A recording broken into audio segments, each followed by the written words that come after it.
debut for Harlequins Rugby League in 2006 after making 150 appearances for the for the London club, during which time he scored 47 tries, back when he was an outside back. He then moved to Wigan in 2014. The club has played 165 times for Wigan, scoring 23 tries, so the try return has dwindled somewhat. But he did help the club to 5 Super League Grand Finals, including wins in 2016 and 2018. An England international club won 3 caps and scored 4 tries in 1 game, a 4 Nations win over PNG back in 2010. I think that might have been his England debut or something like that, but yeah, that was a high point for Tony Clubb. Tom Andrews got in touch and said, good career tainted towards the end by becoming a bit of a shithouse, and always in our shadow said should have been retired by the RFL after being found guilty of racist comment. Well, I think effectively he was. That, you know, his career was already on the down performance wise at that point, and then there was no I don't think there was any coming back in terms of ever being a concept of another contract being put on the table from Wigan for club after the sort of performance, and combined with the suspension this year, it's not ended how we would have liked. I think not wanting to brush over that too much, because finding guilty of saying something that he shouldn't have been saying isn't something we should brush over, and he certainly will carry that with him. Prior to that, you know, prior to this year, really, I only have positive memories of Tony Clubb prior to this year. So I don't want to make it all about one thing. I'll always remember the Good Friday game it would have been 2015 in the rain. There was a defensive set where Wigan kept Saints to their own 20 metres or so, and it set up field position for Wigan to then sort of dominate the last 20 minutes of the game, and Tony Clubb made 4 out of 5 tackles in the set. And it always sticks with me. That was an outstanding piece of commitment that I think summed up Tony Clubb when he'd finally realised he didn't have the sideways mobility anymore and moved into the middle. So yeah, you know, the bad memory of this year, but the good memory of years gone by. Yeah, I think when it's one of your players, you hopefully do have both, don't you? Yeah. Whereas as an opposition fan, you're more polarised. Oh, and you'll remember when he did the amazing cover tackle across on Ratu. Where did he come from? Hadn't he been sin-binned or something? I can't. No, I think you guys thought he should have been, because you thought he did a high shot on Sneed, but it wasn't. It was across the chest. As the photographs that I think I sent to your dad proved. I suspect if it was Tony Clubb, I think it was probably a high shot. Yeah. Well, it wasn't a high shot on Ratu. He came out of nowhere and put one of the fastest swingers over the sideline. Yep. Is it me? Yeah. Yeah, I think it is, yeah. St Helens have been fined £5,000, of which £1,000 is suspended until the end of the season for breaches of the RFL COVID protocols. The punishment follows the reigning Super League champions' decision to postpone 2 of their Betfred Super League fixtures in July.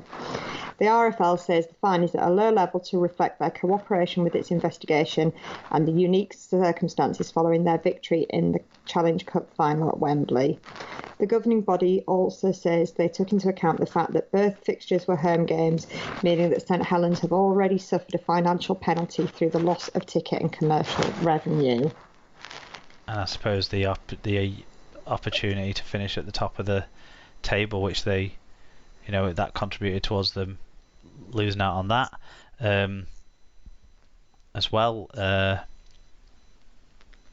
yeah, that's what, the 4th fine that we've seen dished out for breaches of COVID protocols this year. So it'll be interesting to see how all that washes out into next year, because, you know, did Huddersfield and Castleford had quite a hefty chunk of suspended fine, didn't they? Because they had bigger fines anyway. And Salford as well, didn't they? Yeah.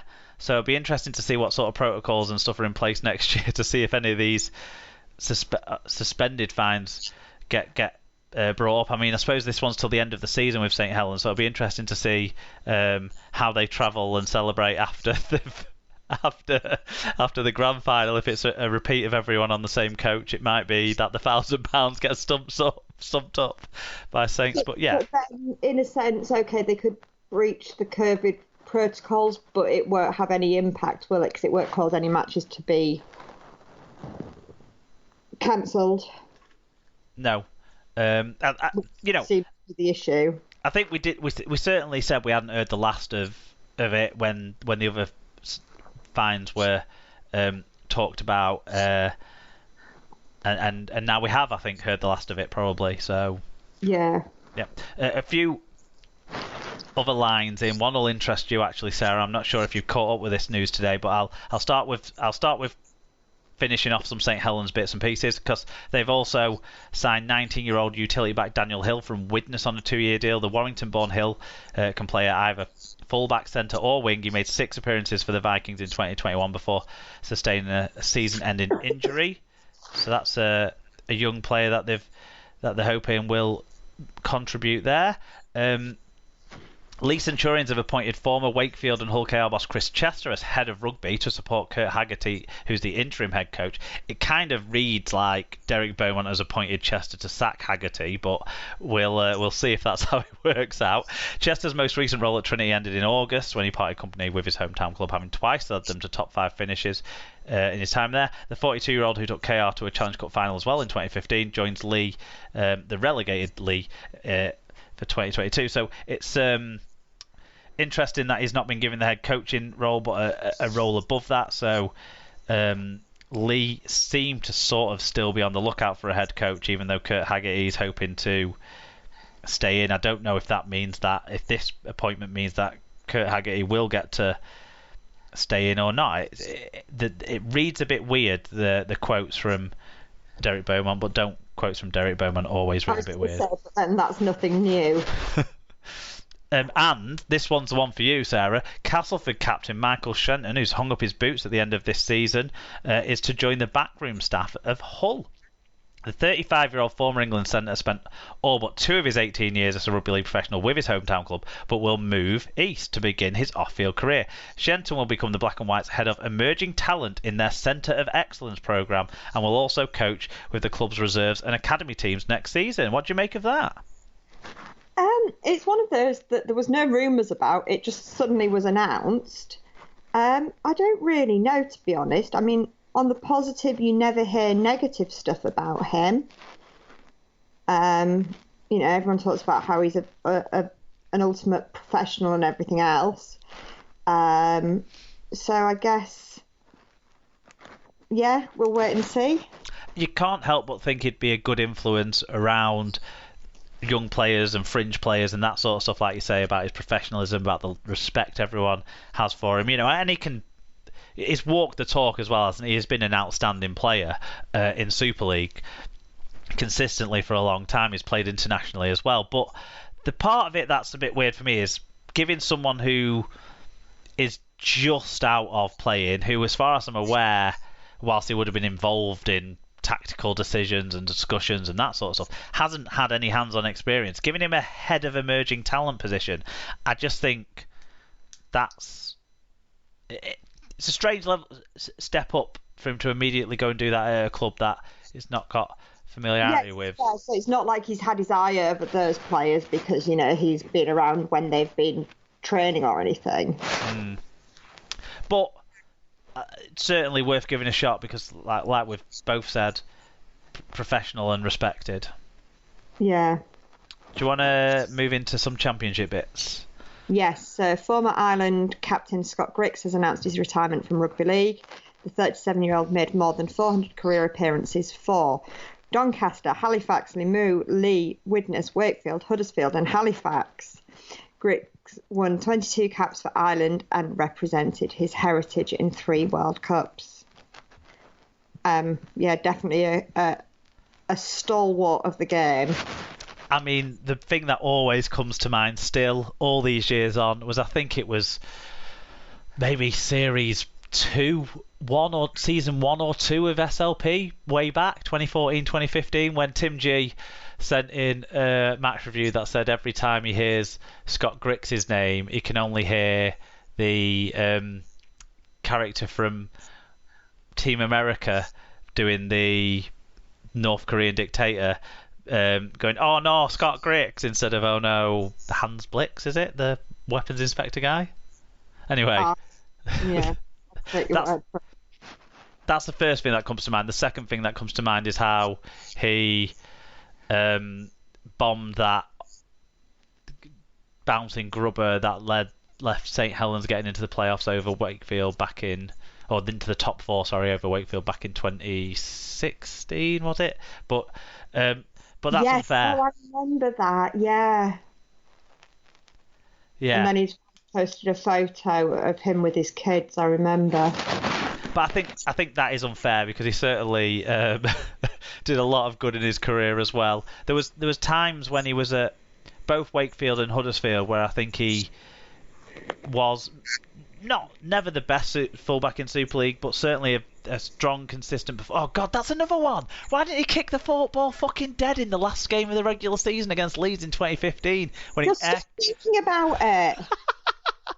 Just say he's a good player. He's played lots of games, and let's move on. And I certainly think the role he played for Ireland was great. Widnes have signed 4 players from Oldham ahead of the 2022 Championship season. The Vikings have signed prop Tyler Dupree, hooker Dec Gregory, winger Ryan Ince, and forward Liam Bent on 1-year deals for next season. Whilst we're on Widnes, we might as well say about the 8 departures that they've confirmed. So Matt Cook and Paul Clough, we've already talked about earlier on, they're retiring. Wingers Dion Cross, Jaden Hatton and Owen Buckley, they're all looking for full-time deals elsewhere. Forwards Josh Wilde and Lee Jewett are leaving as well, and youngster Daniel Hill, we talked about moving to St Helens.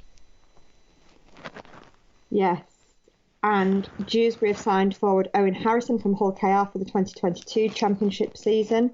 The 22-year-old played for the Rams on loan back in 2019 and will rejoin the club when his contract with Hull KR expires at the end of the season.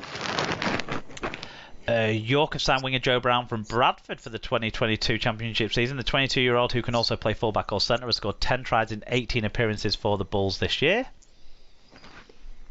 And Bradford have signed highly rated centre Kieran Gill from Newcastle on a 2-year deal. The 25-year-old, who came through the academy at Castleford, scored 48 tries in 43 appearances for Thunder, including 14 tries in 2021. A few other lines from the Championship. York hooker Will Jubb has signed a new 1-year deal with the club for 2022. And Whitehaven have confirmed that Lachlan Walmsley and Louis Jouffre will leave the club at the end of the season. Australian winger Walmsley has been linked with the Super League after 15 tries in his debut season in Cumbria. I've heard that Wigan were looking at him, so we'll see. I'd heard, actually. Where he ends up. And former Toulouse, Batley and Featherstone halfback Jouffre will go back to play in France next year. It said, I wouldn't be shocked if he ends up back halfway through the season next year, May time when the France season finishes, if he ends up back in Whitehaven colours for the second half of next year, but we'll see. Actually, talking about Walmsley, he qualifies to play for Scotland, and he's been named in the Bravehearts squad to face Jamaica this autumn, and we'll go through that squad now. So Scotland coach Nathan Graham has named Super League semi-finalist Lachlan Coote and Kane Linnett in his provisional 33-man squad ahead of his team's international against Jamaica at Cass on October the 15th. I would think he won't play anyone who plays in the grand final, though, so Coote might not play. But St Helens fullback Coote and Hull KR second row centre Linnett, who will be teammates next year at Hull KR, are among 10 Super League-based players set for the Bravehearts' first ever meeting with the Reggae Warriors.